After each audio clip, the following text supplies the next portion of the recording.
कि अधर्म का साथ दे महाराज तो ये गति होती है। कंस के पास क्या कमी थी, लेकिन धर्म का इसने बिल्कुल भी संग नहीं किया, तो परमात्मा ने उसके सपरिकरों को परम गति प्रदान की। भगवान की जय जयकार होने लगी, देवताओं ने दुंदुभी बजाना प्रारंभ किया। गोविंद ने एक क्षण मात्र में अपने नाना जी को राज सिंहासन प्रदान कर दी। उग्रसेन जी महाराज राजा हुए, माता पिता को मुक्त किया और गोविंद ने अपने माँ और पिता के चरणों में साष्टांग प्रणाम किया। वसुदेव जी विचार करने लगे कि ये भगवान हैं, तो इनको मैं प्रणाम करूं, कि इनको आशीर्वाद दूं, कि इन्हीं से आशीर्वाद लूं, क्या करना चाहिए। एक भगवान के प्रति जैसी श्रद्धा होती है, ऐसी श्रद्धा वसुदेव जी के अंदर जागृत हुई, तो भगवान ने उसका हरण कर लिया, माया समेट ली और पुत्रवत व्यवहार वसुदेव जी ने किया। 11 वर्ष 56 दिन बाद कन्हैया देवकी जी को मिले, लेकिन आज मैया ने अपने लाला को स्तनपान कराया। मैया के स्तन में दुग्ध आया, भगवान ने पान किया, आनंद से भगवान मथुरा में निवास करने लगे।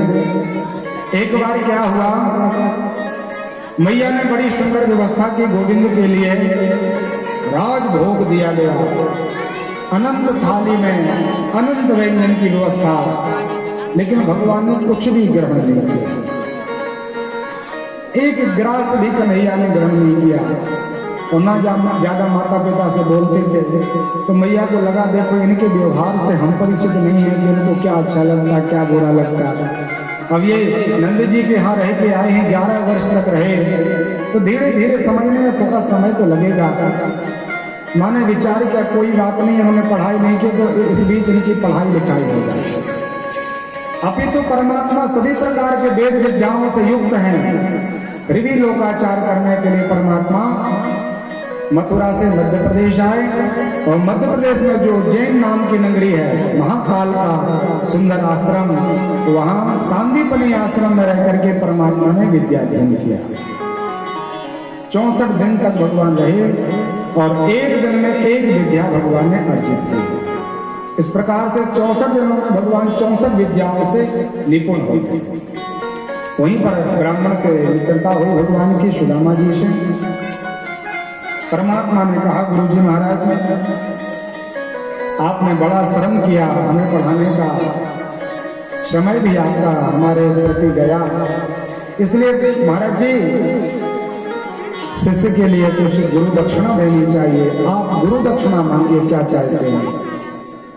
शांतिपुरी महाराज ने कहा कि देखिए संसार को विद्या देने वाला विद्या की खदान हमारे पास आई, और मुझे ये सम्मान प्राप्त हुआ कि कन्हैया को इन्होंने विद्या अध्ययन कराई है। तो सबसे बड़ा सम्मान, सबसे बड़ी दक्षिणा तो कन्हैया आपने ये प्रदान कर दी कि त्रिलोकी का नाथ आज मेरे आश्रम में पढ़ने के लिए आया। मुझे कोई नहीं चाहिए, कुछ भी नहीं चाहिए, अहम सिद्धोस्मि, मैं आपको पाकर के सिद्ध हो गया। भगवान ने कहा, महाराज जी इतनी आपने मेहनत की, कुछ तो मांग लीजिए। तो शांतिपनी महाराज ने कहा कि आप गुरु माता के पास जाए, उसमें भी सुंदर व्यवस्था की, खाने पीने की पूरी व्यवस्था मैया के द्वारा हुई, भोजन बना के खिलाती थी माँ। तो भगवान ने माँ के चरणों में प्रणाम किया और कहा, मैया आप बताओ, आपको जो भी इच्छा हो, आज आपके सामने मैं खड़ा हूँ, बिल्कुल संकोच मत करना। तो मैया ने विचार किया कि देखिए है तो असंभव मेरा वरदान प्राप्त होना, फिर भी जब कन्हैया कहते हैं तो बोल देना चाहिए, बोलने में क्या दोष है। तो मैया ने कहा, लाला जैसे आप सुंदर हो, जैसे आपकी अवस्था है, इसी तरह मेरा भी एक बेटा था, बड़ा सुंदर था, एक ही बेटा था कन्हैया मेरा, लेकिन वह प्रवास क्षेत्र में गया और वहां समुद्र में स्नान करने के लिए गया। हमारे 12 वर्ष बीत गए, आज तक मेरे बेटे का कोई समाचार प्राप्त नहीं हुआ। और यदि कृष्ण आप मुझे कुछ वरदान देना चाहते हैं तो वही मेरा पुत्र वापस कर दीजिए। भगवान ने गुरु माता के चरणों में प्रणाम किया, कहा मैया जल्दी आपके बेटे को लेके आते हैं। बलदाव जी को साथ करके भगवान प्रवास क्षेत्र पहुंचे, सौराष्ट्र क्षेत्र जो गुजरात में पड़ता है, नागेश्वर भगवान के आसपास का स्थान है। वहां जाकर के दारुक वन में भगवान ने सर्वत्र खोजबीन की, लेकिन गुरु का पुत्र प्राप्त नहीं हुआ। समुद्र की शरण में भगवान गए। बलदाव जी ने भी कहा कि महाराज यदि आया हो तो दे दीजिए। लेकिन बार बार विनय करने पर भी समुद्र ने कोई प्रत्युत्तर नहीं दिया। तो बलदाऊ जी ने हलमोसर को याद किया। विशाल हल के साथ भगवान बलदाऊ जी ने विचार के सभी प्रकार के समुद्रों को सोख दूंगा, नष्ट कर दूंगा, रसातल में चले जाएंगे समुद्र। तो घबरा करके महाराज समुद्र ब्राह्मण का भेष बना के प्रकट हो गया। क्षमा कीजिए महाराज, गलती हो गई आपको पहचानने में, आदेश करिए क्या चाहते हैं आप। बलदाऊ जी ने कहा महाराज मेरे गुरु बाबा का बेटा यहाँ कहीं आया क्या? तो समुद्र ने याद किया कि हाँ महाराज आया तो था, लेकिन शंकासुर नाम का दैत्य जो है वो हमारे अंदर रहता है, और उसी समय आपके गुरु का बेटा आया स्नान के लिए, उसी दैत्य ने उसका भक्षण कर लिया, खा लिया महाराज, उसको नष्ट कर दिया। इसमें मेरी कोई गलती नहीं है। भगवान ने कहा उस दैत्य से युद्ध करेंगे। गोविंद ने दिव्य आवाज लगाई। शंकासुर नाम का दैत्य बड़ा अभिमानी था, उसको कोई ऐसा धनुर्धर नहीं मिलता था जो उसके साथ साहस करके युद्ध कर सके। शंकासुर के शरीर को भगवान ने फाड़ दिया, विदीर्ण कर दिया, मृत्यु प्रदान कर दी। तो उस दैत्य के गर्भ में उसके पेट में महाराज हड्डियां केवल प्राप्त हुई भगवान को। जो गुरु के पुत्र की हड्डियां थी मृत अवस्था को प्राप्त थी। परमात्मा ने उसका शरीर विदीर्ण कर दिया। तो वह दैत्य भगवान की चरण शरण में पड़ गया। नमो भगवते तुभ्यं वासुदेवाय धीमहि प्रद्युम्नाभानिरुद्धाय नमः शंकर समावचन। महाराज जी आपने मेरे शरीर को ऐसा कर दिया कि कोई देखना नहीं चाहेगा। हमारी बड़ी दुर्दशा हो गई महाराज, इसलिए आप मुझे स्वीकार कर लीजिए। तो भगवान उस असुर पर भी प्रसन्न हो गए और गोविंद ने उसी के शरीर को शंख के रूप में परिणत कर दिया और पांचजन्य नाम का शंख उसी के शरीर से बनाया। तो भगवान ने दिव्य शंख को बजा दिया। उसी शंख को लेकर के भगवान नारायण, यमकीपुरी का नाम संयमनीपुरी है, वहां जाकर के भगवान नारायण ने उस विशाल शंख की आवाज को गुंजायमान कर दिया। शंख के शब्द को सुनकर के महात्मा यम ने विचार किया कि आज तक ऐसा कोई शब्द यहाँ पर नहीं आया। समाचार ले, समाचार पाया। कहा महाराज जी आप दो पुरुष बहुत सुंदर हैं और सशरीर आपके नगर में आए हैं।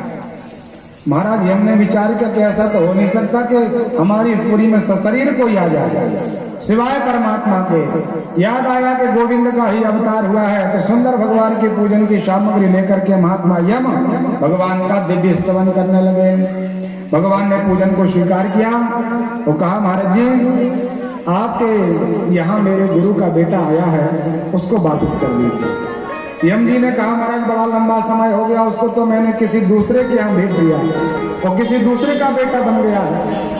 भगवान ने कहा देखिए जो भी हुआ वो सब आपका कार्य है, आप जाने, मुझे तो इसी समय गुरु का पुत्र चाहिए।